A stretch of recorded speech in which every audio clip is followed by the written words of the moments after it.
জন্য ওই কমিটিটা প্রকাশ করা যারা হলে হলে আপনাদের কার্যক্রম এক্সিকিউট করে। আমি বলি যারা আমাদের সরাসরি অ্যাক্টিভিজমে জড়িত তারা তাদের শিবির পরিচয়কে ওয়ান করেন, কেউ এটা অস্বীকার করবেন না যে তারা শিবির করে। আমরা বারবার দেখেছি যে শিবিরের প্রোগ্রামে ইভেন আপনাদের যে প্যানেলে যারা আছেন তাদেরকেও যখন শিবির বলা হচ্ছে আপনারা তারা বলেছে যে আমরা শিবির না, কিন্তু তারা শিবিরের বিভিন্ন প্রোগ্রামে যায়, তারা বিভিন্ন শিবিরের বিভিন্ন প্রোগ্রামে যায় এবং এই ছবি আছে শিবিরের নেতাকর্মীরা সকলেই শিবির না। তাদের যখন আপনি শিবির বলা আমাদের হয় প্যানেলে আসার তখন কারণে আপনারা সবাইকে বলছেন যে শিবির ট্যাগিং হিসেবে করা হচ্ছে।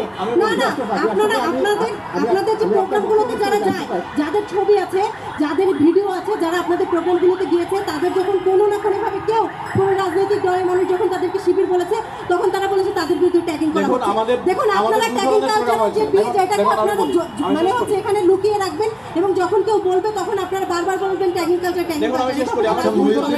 আপনি কি শঙ্কিত যে আপনাদের কমিটি প্রকাশ করলে একাধিক যারা বিগত সময় ছাত্র রাজনীতিতে যারা ছিল বিরোধী মতের ছিল তাদের উপর ছাত্রলীগের হয়ে তারা হামলা মামলা করেছে, এটার সাথে তারা জড়িত রয়েছে এমনকি আপনি শঙ্কা করছেন? যেমনটা আপনাদের এই কারণে কি আপনারা প্রকাশ করেন না? 50 জনের অধিক যেমন কমিটিতে নাম এসেছিল এরকম আসবে না, কারণ আমাদের কেউ ছাত্রলীগ করেন। দেখুন আমি